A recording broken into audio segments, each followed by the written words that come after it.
Dear Tova, dear colleagues, esteemed scholars and experts, Rabbi David Zvi Hoffman. My name is Moshe Baumel. I'm from Basel, and I'm very glad that I can participate in this wonderful and, in my opinion, very important conference. It's very unfortunate that I can't be with you live in Eretz HaKodesh, but I'm pleased that we can be together at least via video. Thank you very much for this special opportunity.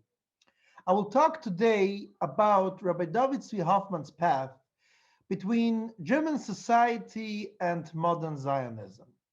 Like most of his Orthodox colleagues, Rabbi Hoffman was convinced, especially in the years leading up to 1900, that Orthodoxy was obligated to see itself as part of the German society and to participate in the general non-Jewish community.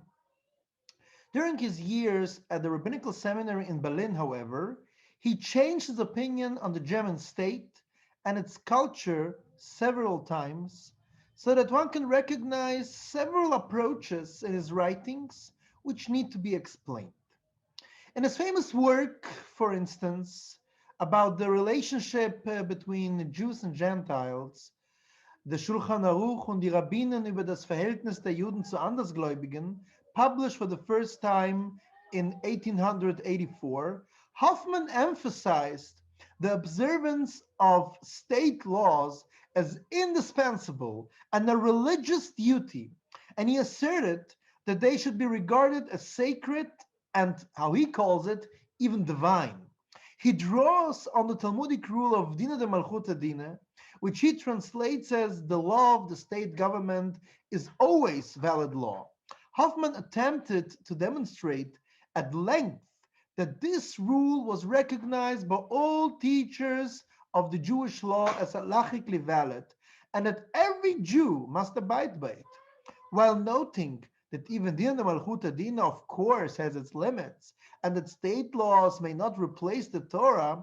Hoffman's formulation and the way how he writes about that rule in his work on the Shulchan Aruch, then it attests to his patriotism and loyalty to the German state. According to him, every Jewish citizen was to internalize loyalty to the state to such an extent that his or her patriotism was not limited to the mere fulfillment of the state statutes, but formed passionate loyalty to the German state, promoting, as he writes, the welfare of the country and the salvation of its inhabitants, while directing prayers to heaven for the welfare of the government. This love for the German fatherland, as Hoffman calls it, and the adoration for the Kaiser, especially, already had been incorporated into the principles proclaimed to the rabbinical seminary under Rabbi Israel Hildesheim. For instance, in his annual report of 1877-78, Rav Hildesheimer proclaimed his heartful joy over the divine providence that led to the thwarting of various attempts on the life of His Majesty, the Emperor and Kaiser. To express this joy, a solemn service was held in the seminary synagogue. To express the rabbinical seminary's loyalty to the German emperor, the seminary held a festive service every year on the emperor's birthday, which Hildesheimer called a great feast day of the German people. Various festive speeches were held on this day by the seminary's lecturers, intended to underscore the duties towards the ruler and the fatherland, as Hildesheimer writes. The so-called Sedantag, the golden wedding of the all-loved imperial couple, the 25th anniversary of the emperor's reign, and the 500th anniversary of the reign of the Hohenzollern also were considered special holidays at the rabbinical seminary, even after Hoffman assumed the rectorship. These examples demonstrate how much the rabbinical seminary as German Jews in general, saw itself as connected patriotically to the German state from its foundation until the outbreak of World War I, and the extent to which the seminary's teachers actively promoted this ideology among the students. But from 1916 onwards, Hoffman's writings are starting to be devoid of patriotic remarks about the German state. On the contrary, the country he had so admired became, as he calls it, a nightmare, as will be demonstrated later from his private notes. There were two noteworthy reasons for Hoffman's drastic changes. First, Hoffman had long been engaged in an active literary struggle against political, social, and especially intellectual German anti-Semitism, which over the years had a markedly negative impact on his assessment of the non-Jewish society. Ostensibly scholarly anti-Semitic publications such as the Talmud Jude 1871 by August Rohling or the Handbuch der Judenfrage 1907 by Theodor Fritsch repeatedly emphasized that Jews, despite their acculturation, did not fit into German society because their religion was based on unethical and anti-Christian elements. Above all, the anti-Semitic works of his contemporary Theodor Fritsch, which already was mentioned before, caused Hoffman and many other rabbis great concern. On the one hand, Hoffman feared that due to a lack of knowledge about Judaism, the non-Jewish society would believe these accusations, which would strengthen any anti-Semitic tendencies in Germany and become socially and politically dangerous for the Jews in Germany. On the other hand, there was the danger that many assimilated Jews, who in any case regarded Judaism with skepticism, might turn away from Judaism and convert to Christianity. Even Yaakov Rosenheim, later an important representative of the German Orthodoxy and a close follower of Rabbi Hirsch, claimed in a letter written to Rav Hoffman, while still a young man, that he owed it entirely to Hoffman's the Shulchan Aruch and the Rabbinen that he remained religious, and that it was not his great teacher, Rabbi Shimshon Raphael Hirsch, but rather David Hoffman, who succeeded in convincing the young Jacob Rosenheim of the correctness of traditional Judaism. The second reason for Hoffman's change of mind was the unfair treatment he and his children received in connection with repeated applications for German citizenship, which he attributed to an anti-Semitism prevailing amongst the German authorities. So in 1871, shortly after his arrival in Berlin, Hoffman submitted its first application for German citizenship, and this was rejected without any justification. There's a certificate from 1892 issued by Rav Hildesheimer describing Hoffman's activities at the rabbinical seminary and asking the authorities to grant him the German citizenship. But this time, too, Hoffman received an unexplained refusal. In the year 1900, Hoffman tried once again to become a German citizen. By this time, he was already rector of the Rabbiner Seminar, and he had achieved a good reputation in the non-Jewish academic circles, as well as amongst the German Jewish public, through his literary efforts. However, this time also, his citizen application was rejected once again.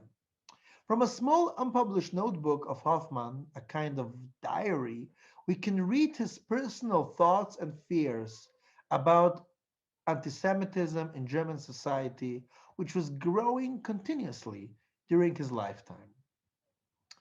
This notebook shows a man who was deeply disappointed by Germany. After his application for citizenship was rejected for the first time, as I mentioned before, in the year 1900, Hoffman writes, "My heart beats and my anger flared at this wickedness, that a man who has been placed as a leader over Israel is not even given what they give in good heart and quiet conscience to the lowliest among the Gentiles. In my anger I cried out, cursed be they, tear asunder the enemies of Israel. It was on Tuesday evening, the 4th of December 1900, and it was a night. There was so a terrible dream. I thought I was among the captives of Jerusalem after the city was taken by the enemies, and the enemies led me to a great palace filled with light, as if there was all the booty they took from Jerusalem. When I entered the palace, I gave a loud and terrible cry until my wife woke me up and said to me, "What is the matter with you that you cry out so loud?" I woke up, but I did not know what the interpretation of this dream was. Hoffman mentions there also the injustice that befell his eldest son, Moshe Yehuda, in Fürth, when he too was denied German citizenship. For the hand of the wicked from Berlin reached there, Hoffman assumes. He goes on to recount the pain he felt when his son came home mourning with his head covered and ashamed. To this, Hoffman remarks, "Let God remember them, what they have done to my dear son, who walks righteously and straight, and always does his work carefully. He loves his fatherland with all his heart and would have been ready to sacrifice his life for it. And now he has been rejected by it because he is a Jew. This outrage and wickedness cries out to the eternal." Following this account, Hoffman enumerates in his notebook some historically significant events that happened in Germany starting in 1900 and leading up to the First World War. Hoffman was firmly convinced that the negative political developments in the empire and the defeat of Germany in 1918 were a clear punishment from God for German anti-Semitism. His famous student, Jona Merzbach, wrote in his memorial for him that Hoffman explained Germany's defeat, among other things, by the fact that the Kaiser had allowed the holy name of God to be blasphemed, and that the blasphemer, by which Hoffman most likely meant Theodor Fritsch, was punished too leniently. Merzbach also related that every time Hoffman saw the rainbow in the heaven, in the sky, he pronounced the appropriate blessing, then proclaimed that the world was filled with violence and that God would have brought a second Mabul had he not made a covenant with Noach. In this context, Hoffman's reflections on Germany's defeat in the First World War are noteworthy.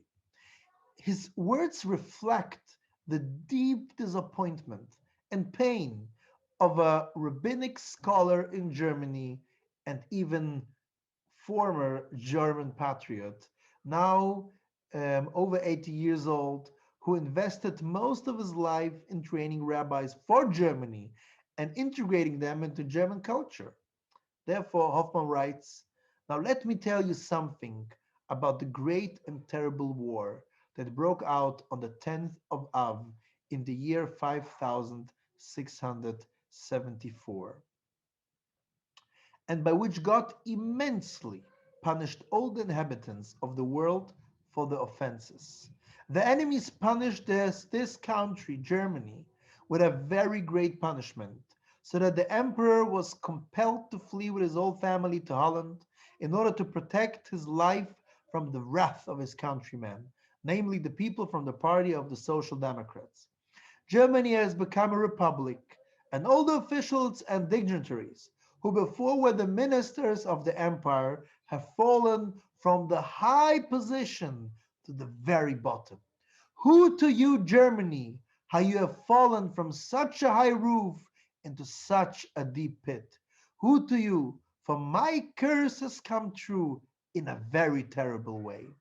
Simultaneous with his rejection of the German state, Hoffman developed an increasingly strong affection for religious and political Zionism.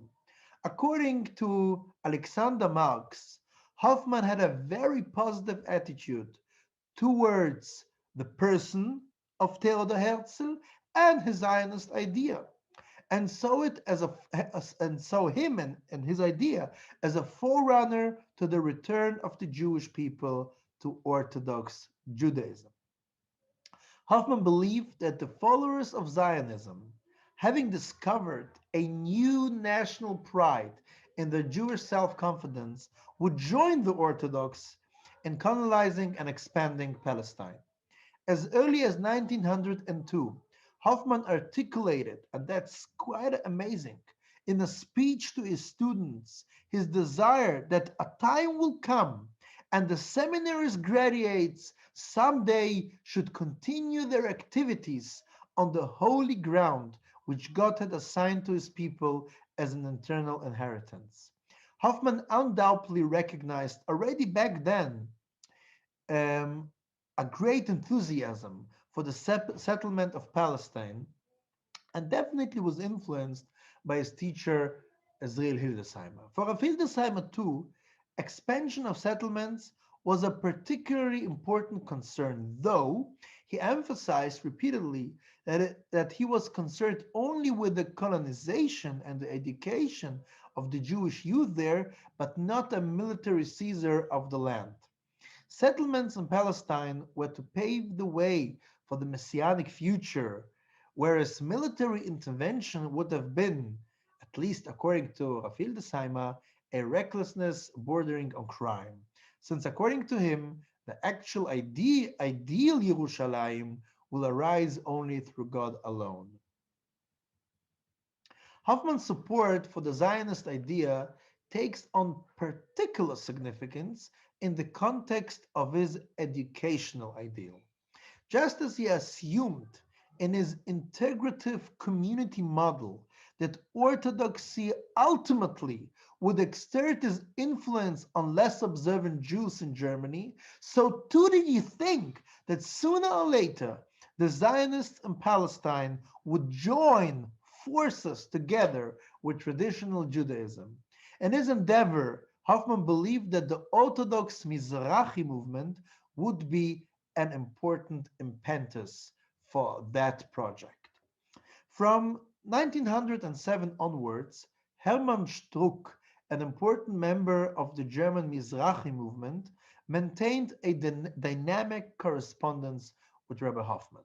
In a letter dated the 12th of May 1907, Struck presented Hoffman with the following questions.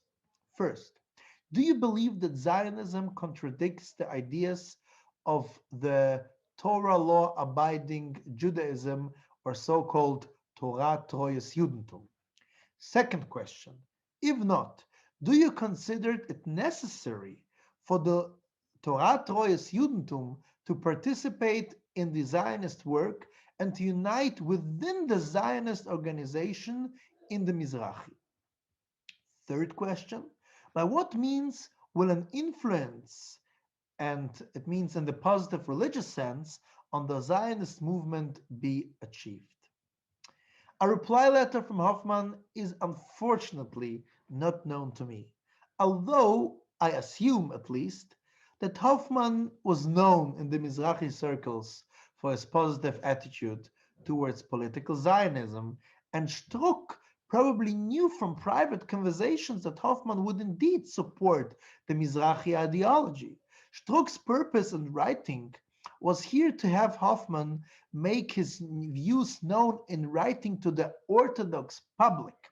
For example, Hoffman telegraphed a message of blessing to the Mizrahi gathering in October 1907, which Struck read before the entire gathering, stating, among other things, that Hoffman recommended that all Orthodox Jews from Germany join the Mizrahi movement.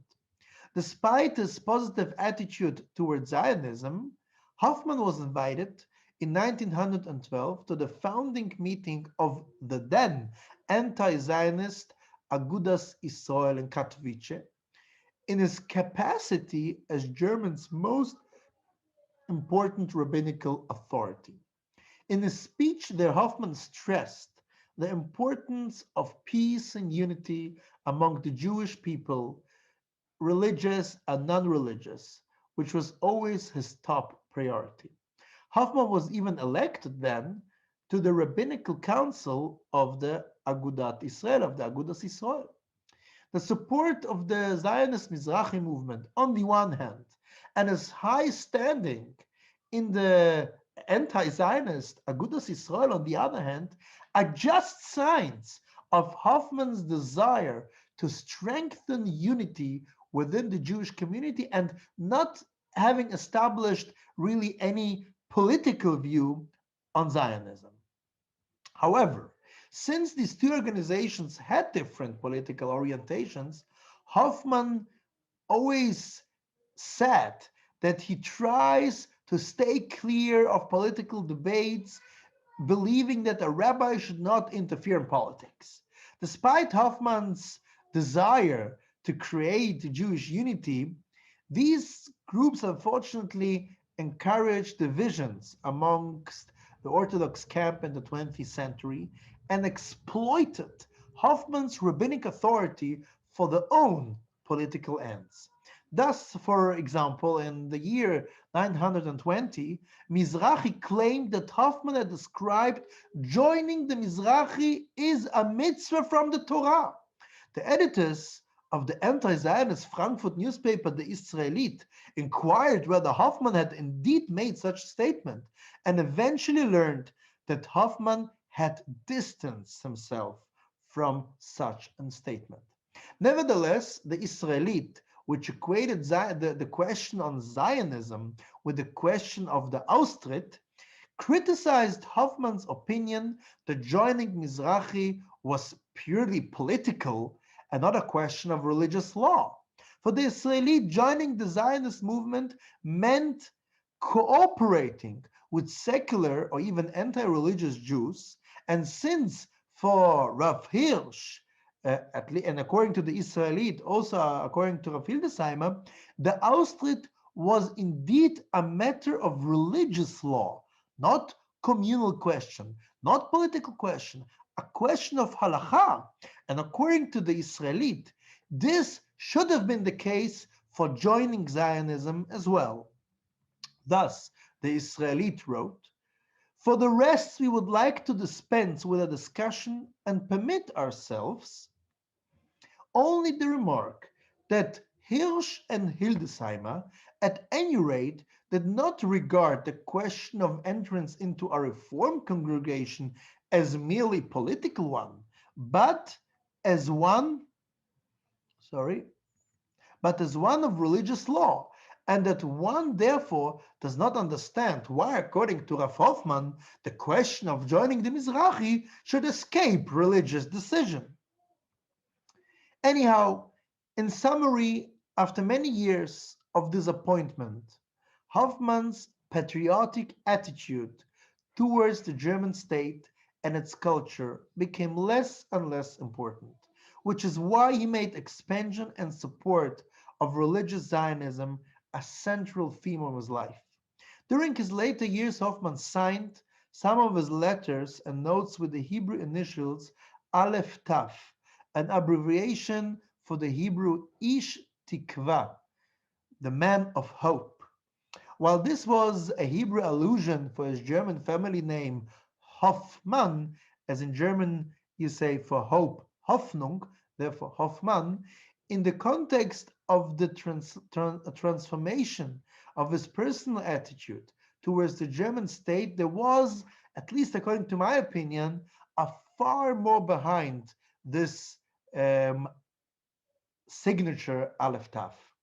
Hoffman, or Ish Tikva, Hoffman sought to express his fondest hope that things would eventually be better for European Jewry not being in Germany, but rather in the land of Israel thanks to the new Zionist movements. Especially noteworthy are his words in the introduction, his famous words, I would even say, in his introduction to his book of Responsa Melamed Lehoil, where he writes as follows: Even if only my sons and my descendants will learn from this book, even that is enough for me. It is enough for me because the vast majority of the rest of my writings are in German, and who knows whether they will not be lost and forgotten in a few years or so. But a book in a sacred language will be preserved, and it will serve as a memento of me until the last generation. Hopefully, the Eternal will let me live in His mercy and goodness and give me the merit to translate the rest of my works into the holy language as well.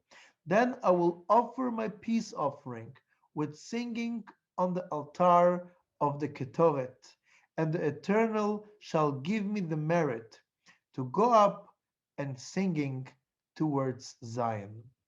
Also, in his private notebook, a few months before his death, one can read: In our days, the light of Yerushalayim has been renewed, for the land of Israel has come under the rule of England, and they made the politician Herbert Samuel, who is a faithful Jew, high commissioner there. Despite the oppressors of Yehuda and the enemies of Israel, my heart is confident and convinced that not many years will pass before the land of Israel will gain more and more recognition among the Jews in Germany than Germany himself, so that the Jewish inhabitants of Germany will be subordinate before the inhabitants of Israel.